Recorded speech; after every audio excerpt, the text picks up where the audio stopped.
ব্যক্তি এবং প্রতিষ্ঠান ভিন্ন সত্তা।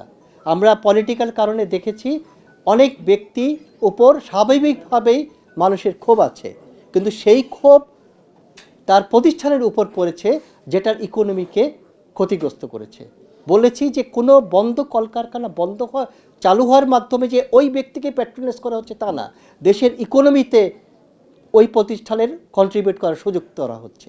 এখন কথা হচ্ছে বাংলাদেশ ব্যাংকের ভূমিকা না, কিন্তু Bangladesh bank as a regulator ব্যাংকগুলোকে নির্দেশনা দিয়ে থাকে।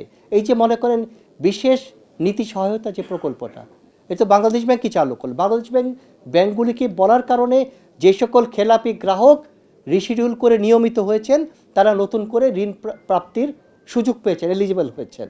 এখন তারা সেই এলিজিবিলিটির মাধ্যমে যদি ব্যাংকগুলির কাছ থেকে পর্যাপ্ত পরিমাণে কখনো বিএমআরই বা ওয়ার্কিং ক্যাপিটাল পায়, তবে স্বাভাবিকভাবে ওই বন্ধ কলকারখানাগুলো চালু হবে।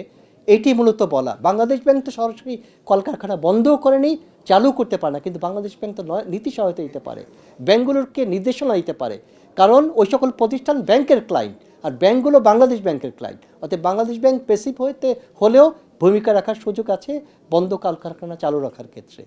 ইকোনমি যদি বুস্ট আপ করতে হয় তবে বন্ধ কলকারখানা চালু করার যেটা মাধ্যমে শুধু অর্থনৈতিক গতি সঞ্চার হবে তা না, কর্মসংস্থান তো সৃষ্টি হবে।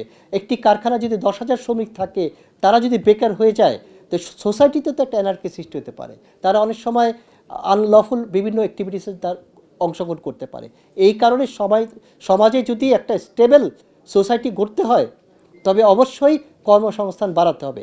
কর্মসংস্থান বাড়াতে হলে নতুন বিনিয়োগ বাড়াতে হবে, সেই সাথে যে সকল বিনিয়োগ স্থবির হয়ে গিয়েছে নীতি সহায়তার মাধ্যমে সেই বিনিয়োগগুলো বন্ধ হওয়া কলকারখানার মাধ্যমে চালু হওয়ার মাধ্যমে আবার সৃষ্টি করতে হবে।